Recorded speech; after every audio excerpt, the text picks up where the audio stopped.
नमस्कार दोस्तों, मैं सरोज पांडे।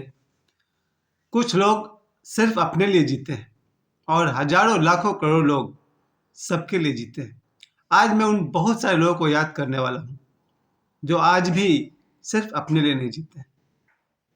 बहुत सारे लोग हैं जो लालच में आकर के अपने लिए धन बटोरना या किसी और साधन से पैसे कमाना, पावर जमा करना, करप्शन, भ्रष्टाचारी, लालच की जिंदगी जीते हैं।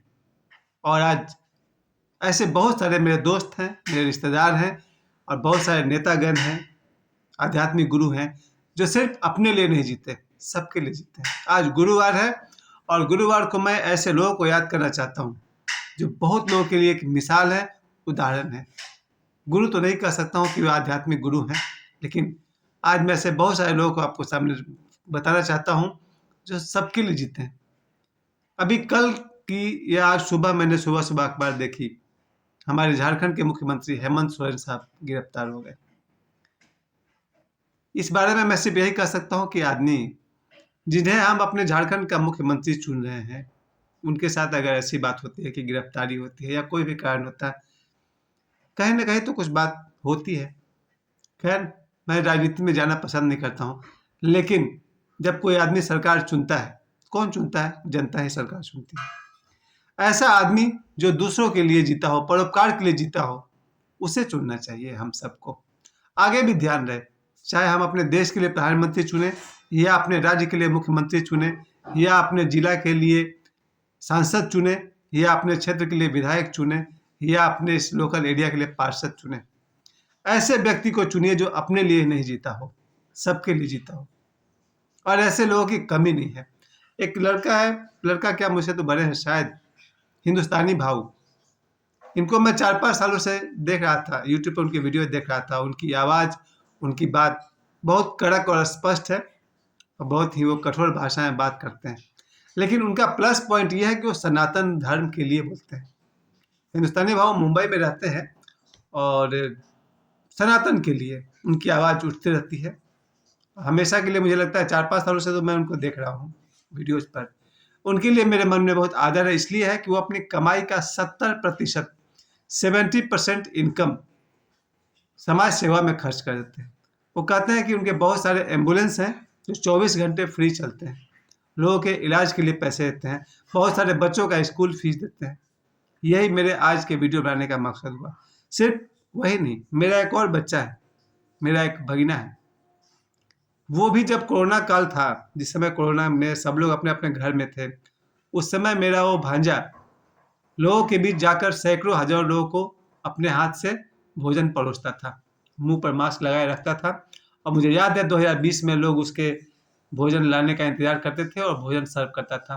तब लोगों को लगता था कि घर के बाहर निकले कि उन्हें कोरोना पकड़ लेगा।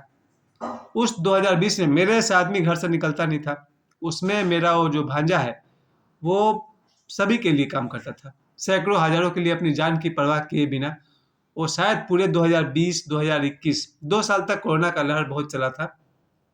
इन 2 वर्षों में वो लड़का सैकड़ों हजारों के लिए अपनी जान की बाजी लगा करके लोगों का सेवा करता रहा है। खैर, आज सुबह ही मुझे पता चला कि उसका एक एक्सीडेंट हो गया है, जिसमें उसके पैर भी फ्रैक्चर हो गए, हाथ भी फ्रैक्चर हो गए। उसके लिए मुझे यही समझ में आता है कि ये बच्चा अपने लिए नहीं जीता है, समाज के लिए जीता है। आज भी वो भी कट्टर सनातनी है, सनातन धर्म के लिए काम करता है। और जब कोरोना का आपदा आया था तो वो सबके लिए काम कर रहा था। खैर, उस बच्चे के लिए मैं यही कहूँगा, मेरी तरफ से शुभ संदेश यही है, बहुत जल्दी ठीक हो जाओगे। महीना, 2 महीना, 4 महीना लग सकते हैं, क्योंकि हाथ और पैर के फ्रैक्चर को नॉर्मल होने में विल पावर के हिसाब से चलेंगे तो कम से कम 2 महीना लग जाएगा और ठीक हो जाओगे मेरे बच्चे, और फिर से सबके लिए, पूरे समाज के लिए काम करोगे। आज भी मौजूदा स्थिति में जितने भी विशेषकर नेतागण हैं, हम सब जब भी अपना नेता चुने तो उस व्यक्ति को चुने जो समाज सेवा करने का स्वभाव रखता हो, क्योंकि अपने लिए तो सब जीते हैं। ये तो सीधी सी बात है, कोई आदमी नेता बनेगा तो सबसे पहले तो अपने लिए कमाएगा और इतना कमा लेगा कि कहते हैं अगला 100 पूछ तो कमाना नहीं पड़े। एक आम आदमी का घर 5,000 रुपये में चल जाता है, लेकिन नेताओं को 5,000 नहीं, 5,000 करोड़ चाहिए। खैर, लालच सारे दुखों का मूल है। और संस्कृत में कहते हैं लोभा पापस्य कारणम, लोभ ही सारे पाप का मूल है। मैं तो ये कहूँगा कि लोभ ही सारे दुखों का मूल है। इस पर मैं बहुत ज़्यादा नहीं बोलना चाहता हूँ, क्योंकि आप सभी जानते हैं, फिर भी नहीं मानते हैं कि जिसने लोभ किया, लालच किया, उसके जीवन में दुख आएगा ही आएगा। खैर, आज गुरुवार है, हमें कौन बताएगा कि लोभ लालच के दुष्परिणाम क्या है? कोई बता भी देगा तो भी इतने जल्दी हम सुधरने वाले नहीं हैं। कहते हैं ना, कुत्ते की पूंछ बहुत सीधी तो होती ही नहीं है। लेकिन कुछ ऐसे लोग हैं जो जरा से हिंट्स पर अपनी गलतियों का एहसास कर लेते हैं। मैंने अपने बल पे देखा है सॉरी, लालच करने वाले, लोभ करने वाले, मुझे भी हुआ था। पिछले साल की बात है, 2023 में, जब मैं सरोज पांडे ब्लॉग्स के लिए काम करता था। अब मैं सरोज पांडे ब्लॉग्स में कभी कभी एक दो वीडियो डालता हूँ। मैंने लोभ किया, लालच किया, बाबा बागेश्वर के वीडियो डाल दिए, ओशो के वीडियो डाल दिए, को किसी भी योगी जी का वीडियो मैंने डाल दिया। परिणाम क्या हुआ? उसका व्यूज तो पहुंच गया 30 लाख, 32 लाख। जिस दिन मोनेटाइज के दिन तक पहुंच गया था, उस दिन उसको स्ट्राइक दे दिया गया कि आपने दूसरे का वीडियो यूज किया है। खैर, उस दिन मैं समझ गया था कि लालच, कहीं ना कहीं लालच आदमी को नुकसान करता है। आज गुरुवार है, मैं विशेष धन्यवाद देना चाहता हूँ उन सब लोगों को जो इस धरती पर गुरु बनकर आए। गौतम बुद्ध से लेकर विवेकानंद तक, या आज भी जितने भी आध्यात्मिक गुरु मौजूद हैं, उन सब, अभी मैं एक बात जो नोटिस कर रहा हूँ विशेष करके, वो है बाबा बागेश्वर। मैंने 2 महीना पहले अपने मोबाइल्स में, अपने यूट्यूब पर चैनल पर कहा था कि धीरे धीरे ये अध्यात्म की तरफ लौटेंगे, और वो दिन आ गया है।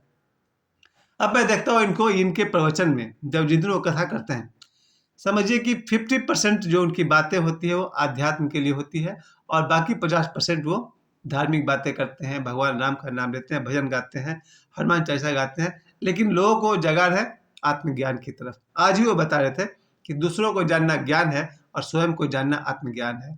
आत्मज्ञान कैसे मिले, इस पर भी वो बात कर रहे थे। इसी शुभ दिन का मैं इंतजार कर रहा हूँ।